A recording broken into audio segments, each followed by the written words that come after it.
कई बार हमसे सब लोग पूछते हैं, बच्चे पूछते हैं कि केस टेकिंग में क्या सिम्टम इम्पॉर्टेंट होते हैं और क्या इम्पॉर्टेंट नहीं होते हैं। तो आपको ये हिंट तो आगनान में तो मिलता ही मिलता है, ये हिंट आपको एक गीता में भी मिलता है। तो भगवत गीता में कर्म योग अध्याय है, जो तीसरा अध्याय है, उसका 42 श्लोक है, 42वां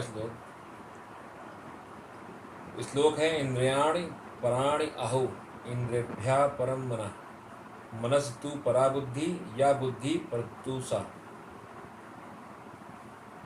ठीक है, ये श्लोक जो है ये आपको बताता है कि क्या आपकी लाइफ में क्या इम्पोर्टेंट है, और उस इम्पोर्टेंस के हिसाब से आप ये इस इम्पोर्टेंस को आप अपनी केस टेकिंग में भी ले सकते हैं। जैसे इस श्लोक का मतलब है कि शरीर से ऊंचा है इंद्री।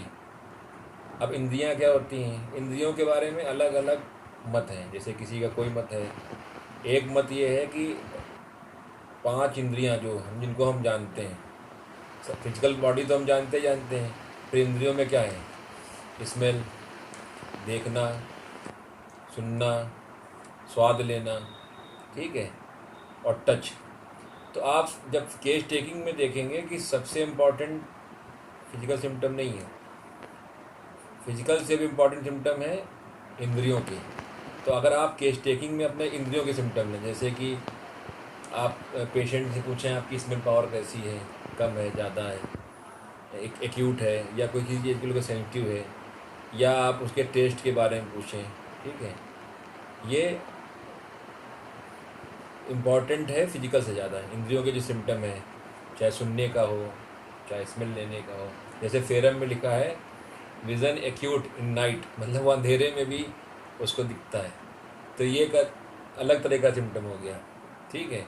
या जो इंद्रियों की बात करें तो सेंसेस जो है हेलिबोरस में डल हो जाते हैं।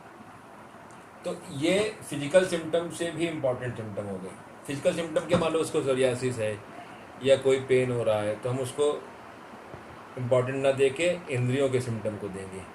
और उसके ऊपर क्या है कि उसके ऊपर है मन।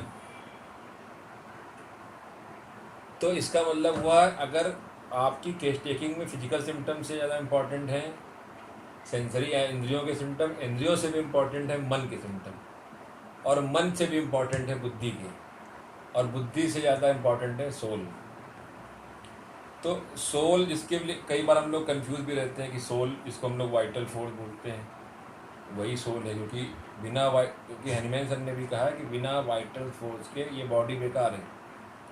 तो जो वाइटल फोर्स है, अगर हम उसको सोल मानते हैं, तो वो किस तरह के अनुभूति को बताती है, क्योंकि वो कोई बता के नहीं बताएगी। मतलब वो आप ये नहीं कहोगे मेरी आत्मा ऐसा बोल रही है।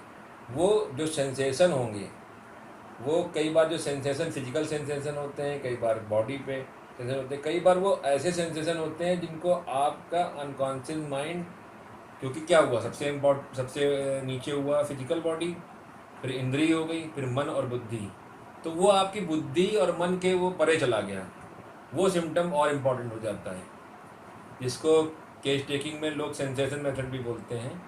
तो इस तरह से अगर यहाँ इम्पोर्टेंस की बात कही गई है, तो उस इम्पोर्टेंस को गीता में भी कहा गया। तो हम ये इस श्लोक के माध्यम से हम केस टेकिंग में क्या इम्पोर्टेंट है, तो फिजिकल सिम्टम को डॉक्टर केंटसन ने भी बहुत इम्पोर्टेंट नहीं दी थी, ठीक है। लेकिन अगर आप कैटेगराइज करोगे तो आपको फिजिकल, फिर इंद्रियों के सिम्टम, फिर मन के सिम्टम, फिर बुद्धि। तो देखो पूरी रिपर्टरी में, माइंड चैप्टर में इंटेलेक्ट की रिपर्टरी बहुत कम है।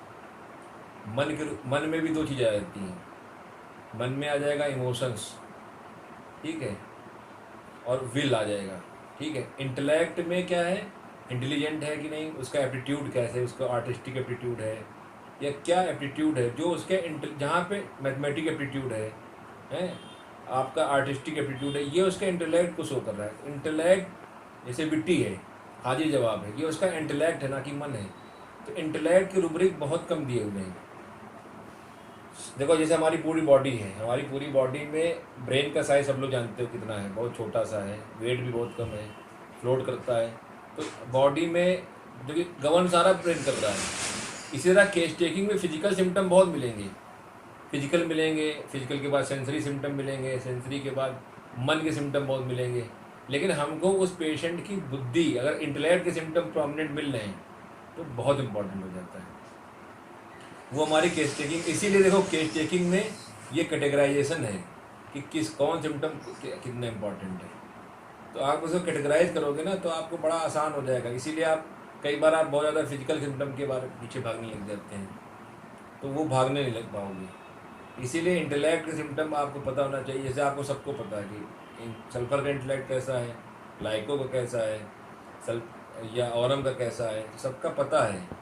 जिसका नहीं पता उसको पता करने की कोशिश करो, ठीक है, कि इसका डल किसका है, हेलिबोरस का डल है, ब्राइटा का डल है। तो ये एक माध्यम है कि आप जैसे अगर आप इसको स्पिरिचुअलिटी से जोड़ो या ऐसे देखो तो वहाँ पर भी ये ऑलरेडी पहले से लिखा हुआ है। क्योंकि हैनीमैन सर एक बहुत अच्छे ट्रांसलेटर थे, तो वो कई भाषाओं को जानते थे।